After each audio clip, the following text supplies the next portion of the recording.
Good Woot. morning. Good morning. How are you this fine day? Well, I know how you are. You're unwell. I am a little unwell, yes.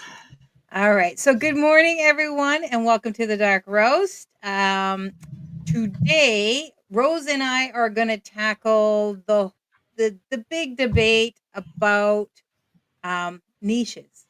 Should you go broad with a macro niche, or should you drill it down into those little tiny micro niches?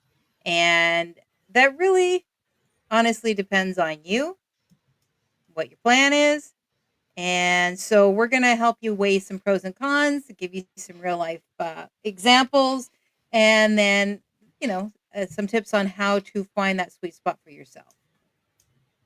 Yep, and this can go into your marketing, how you brand your social media. There's a lot of different ways that you can utilize these things. I always get it from um, really micro niche creators when they look at my Facebook and they're like, "Oh, you're not specific enough," and I'm like, "Okay, but like I'm also not one dimensional, so it's fine." Um, but I understand where they're coming from. But macro niching, which is using the more broad areas of interest and whatnot, can be very beneficial. It gives you a larger audience pool. Gives you the opportunity to diversify a lot more within those different things. Because, like, let's say you're just doing health and wellness versus like doing keto, right? So, health and wellness is products, it's workout equipment, it's maybe fitness wear, it's ice baths, it's saunas, it's all these kind of things. Whereas if you're just focusing on keto, you're mostly just focusing on ketones, ketone measurement devices, and the keto diet, pretty much, right? And then maybe exercises that go along with it. So the broader scope gives you way more opportunity and just an easier spot to pivot within the niche. So like maybe you're promoting one thing and you decide you don't like it, but there's this other product that's similar. You can kind of pivot to that product, or you can layer a lot easier, right? Like you can layer the product with the fitness wear, with the free weights you're using, with all these kind of things. Obviously, there's going to be more competition. It's going to be a little bit harder to stand out. Um, and sometimes your content might feel a little too generic. So it is important to kind of niche down your content every now and then. But having the broader scope to speak to is just super cool. Yeah. And I mean, some examples of that would be like Mindbodygreen, right? It covers everything from your nutrition to your mental health, fitness trends, wellness tips. It casts a pretty broad and diverse, scope to reach a very broad audience. And the reason it works is because they have a huge like content library, so that appeals to a broad spectrum of interests, and it allows them to monetize through ads and through courses and products. Another one actually is finance. There's the penny hoarder, which addresses broad topics like budgeting, saving, investment, debt management. So it's a go-to resource for anybody who's really looking for some financial, wellness and support. Again, they make money through affiliate marketing, ads, partnerships. Um, while keeping the money focused on finance, but not narrowing down to really tight finance. So it doesn't have to be like, yeah, you're going to be in the finance. So you could narrow it right down, or you could keep it nice and broad like they do.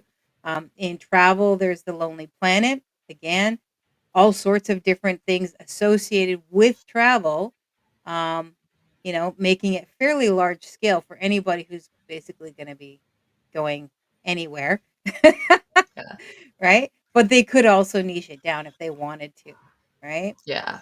Well, and the macro niches are really, really good for faceless content, right? So, like a faceless YouTube channel that talks about just travel in general is great because you can talk about travel destinations, top 10 destinations within each, country, each state, whatever that might look like. Um, travel tips for making flying easier, hiking tips if you're on your own, traveling on your own tips. Like there's a lot of different playlists you can make out of that Yeah. don't require you necessarily to show your face. Yeah, and I mean, like, I'm thinking like budget travel, traveling in your own country. opulent travel, cruises, so on and so forth, right? Because there's so much involved. So, the next one, the opposite of that is your micro niche, right? I mean, and that focuses on a really narrow subject matter, narrow audience group, like gut health for women over 40, or frugal meal planning for single dads. We've really narrowed that down. It's easier to dominate in your rank, like when you're doing searches and stuff like that, if you're very narrow. And it does create a very highly engaged audience because you are speaking directly to a very specific type of person. And it helps you build authority a little bit quicker because there's not going to be as much competition in your niche. But it also does limit your audience size, right? Because you're not speaking to everybody. You're not speaking to a broad spectrum of people within that group. You're very much, Joe over there. And your potential for growth can plateau. So you're going to maybe have to find ways to, especially if you're really tight, you're going to have to find ways to maybe use it as a jumping point into another niche if you're going to continue to build micro niches. So, that's some of the negatives of it, the pros and cons, right? Yeah. Um, some examples for that would be like again in the health and wellness is the Gut Health MD, which focuses specifically on plant solutions for gut health. Very tight, right?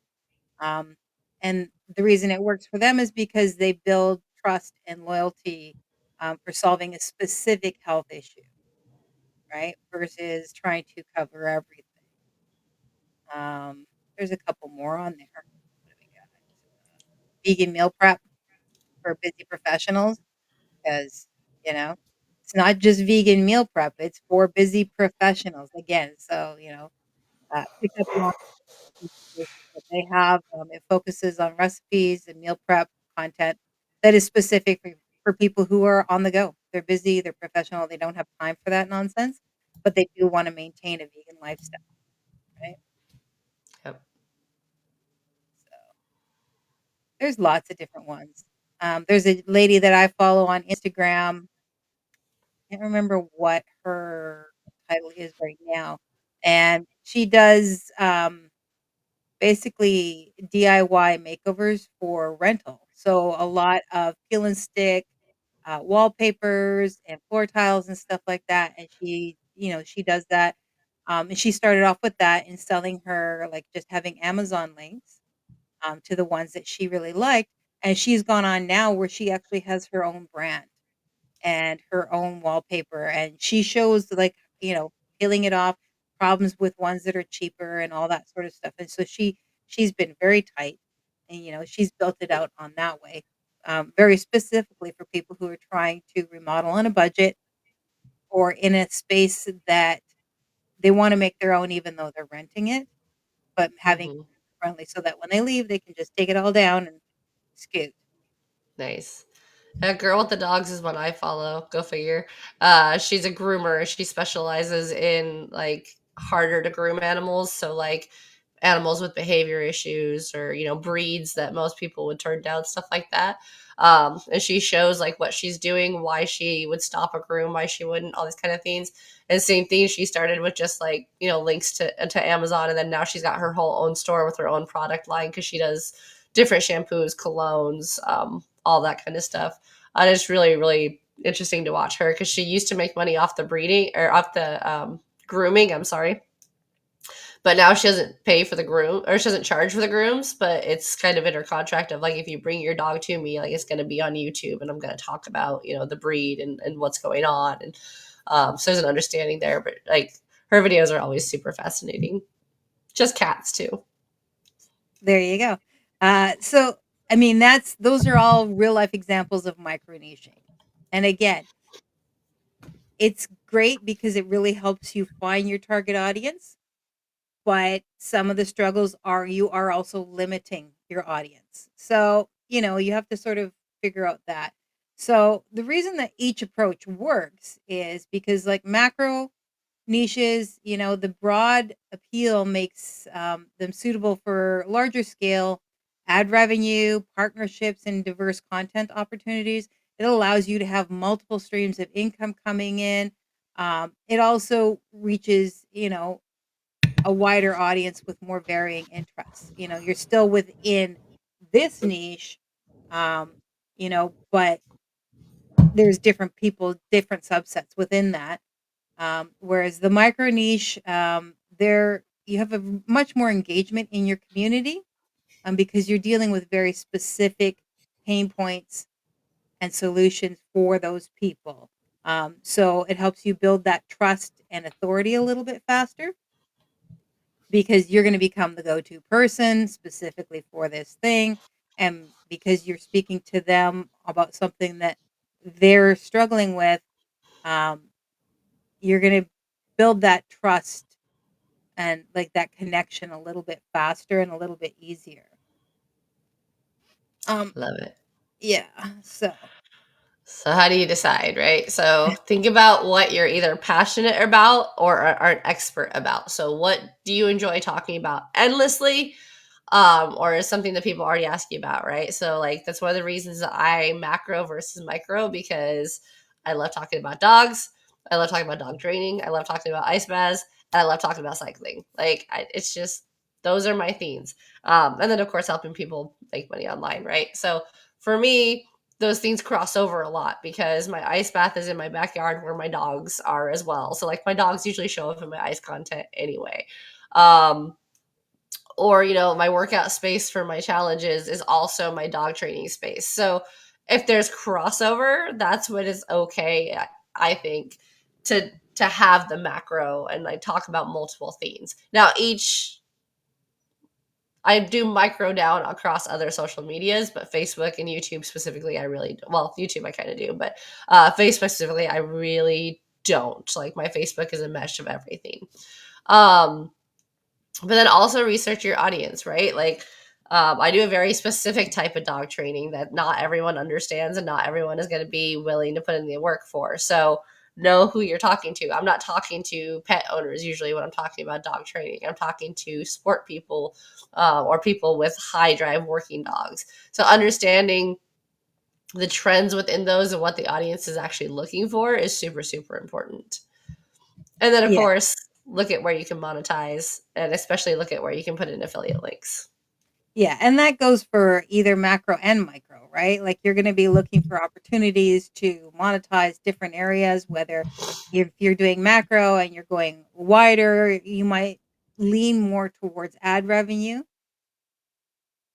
and partnerships. Whereas if you're going to go micro, you're going to be looking more at products and affiliate links and opportunities there. Maybe influencer type stuff, that kind of stuff, right? Because you're going to have a tighter audience. Like I'm macro as well. The macro is generally just helping people succeed. That is my goal, whether we're talking about building your business online or it's in the more into the coaching and the hypnotherapy and trying to help people succeed in that way.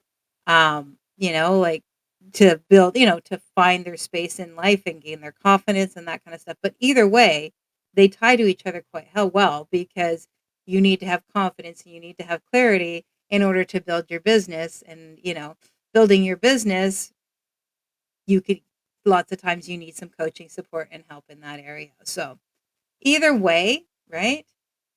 So things you can do, define your niche. You start broad, write down two or three macro niches that you're interested in, whether it's health and wellness, or if it's financial, or if it's make money online, all of these different kinds of things. If it's cooking, doesn't really matter.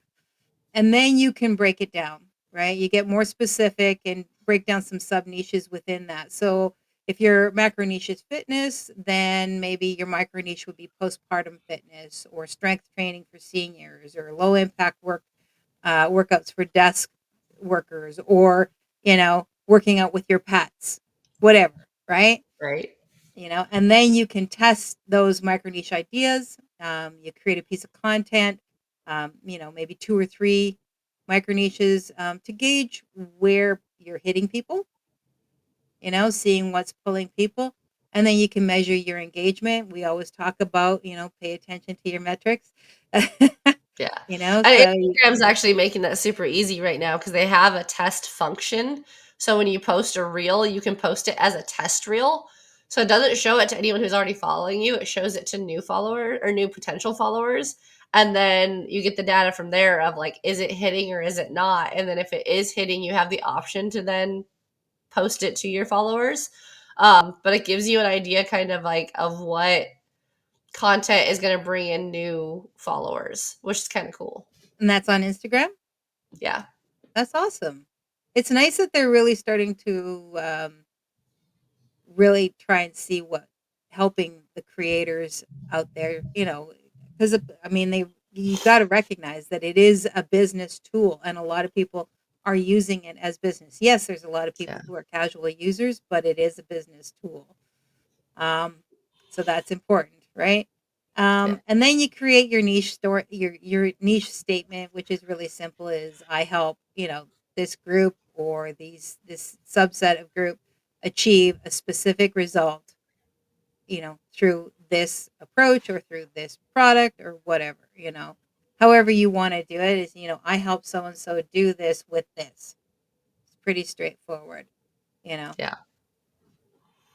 And that should be in your bio because that's your keywords, that's your searchable, that's your SEO, that's all that. Yeah, it's basically the whole thing. And as you go on, you'll be able to narrow it down more or expand it more depending on who you are and how you want to do things, right? Because really, if you love to write content about a lot of different things, then a macro niche is probably going to be more your thing, right? If you want to do more things, and if you are more of a deep dive person, then you'll probably go more micro niche, right? Yeah. And again, like you can do it across multiple platforms, right? So like I said before, like my YouTube is kind of a mesh of ice wellness and helping people make money online, and the dogs have their very own specific account.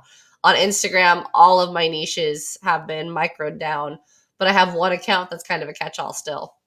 My Facebook is obviously a catch-all, but then I do have Facebook pages for all the micros as well. So um, you can use macro and micro at the same time. You just have to remember to specify your keywords as you're posting to the micro stuff from the macro stuff.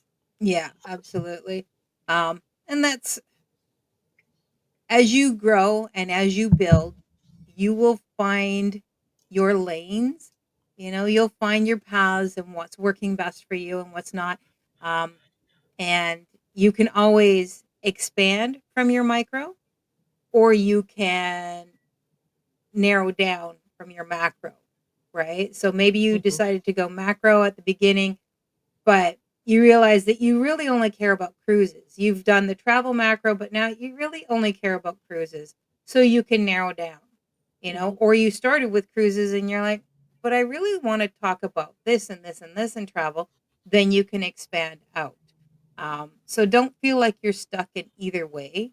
I think that's really important, right? Yeah. Um, that's basically being flexible.